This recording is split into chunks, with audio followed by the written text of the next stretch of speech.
Morning, Spurs fans. I hope you're all as in good a humour as I am after that win yesterday.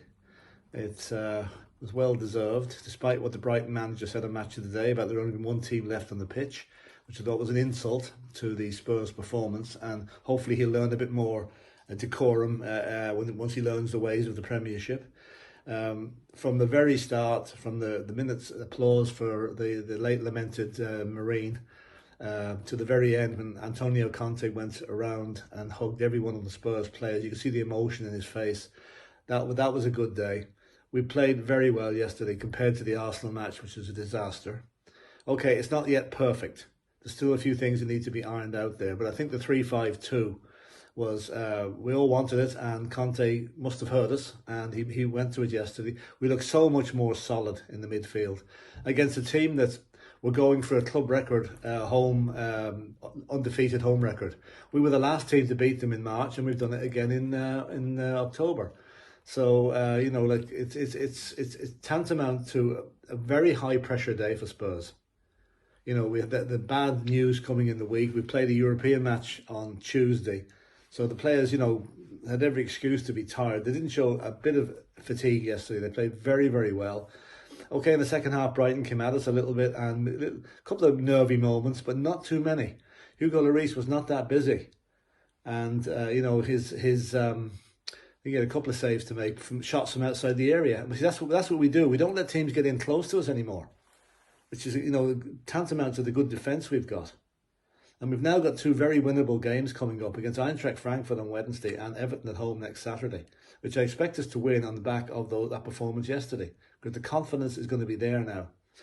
Another assist for Heung-min Son and another goal for Harry Kane. It's becoming a bit monotonous, that really. That's 43 they've done now, 7 ahead of the nearest rivals. That's a combination that's probably never going to be beaten, even by Manchester City. So it was all in all a very, very good day out. You could see the emotion at the end of the game in the Match of the Day or the Sky TV interview Harry Kane gave. He was nearly in tears. That just shows you what the loss of Ventrone has been to the club, means to the club and the players. He was loved by everybody, even though he's probably hated by everybody during the training sessions he put them through. But there'll be respect there, and I just think he'd probably be buried during the week, so I don't know how any of the Conte or any of the players are going to go to the funeral. Probably not. But we need to carry this form from yesterday forward to Eintracht. We're third in the league. With a bit of luck, Liverpool will do a number on Arsenal tomorrow, and that'll leave us only 1 point behind them. And the future is bright. Although I'm still seeing posts on social media after the game yesterday that wasn't good enough. I mean, come on, lads. What do you want? We've 20 points after 8 matches. We're third in the league, behind the probable winners and that crowd of has-beens who just happens to be up there at the moment called Arsenal. We are going to go have a very good season. We are title challengers now. We probably won't win it unless something dramatic happens at Manchester City. But in the space of 11 months, Antonio Conte has turned this club in from 9th place in the league, with the worst running stats and the worst performance stats in the Premiership, to number 1 in the performance stats and 3rd in the league. And we haven't really even started playing well yet. So we start playing well, some teams are going to get an awful hammering, and that's coming very soon. And I have a feeling Everton could be in line for that next week, bearing in mind what we did to them last season. We beat them 5-0.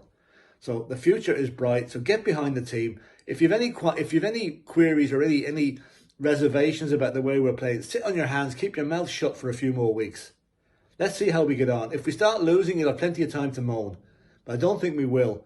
We want to see this team onwards and upwards in all competitions that we're in. We've got the best manager we could possibly have. We've got a team that's really starting to gel now. So let's get behind the team and come on, you Spurs.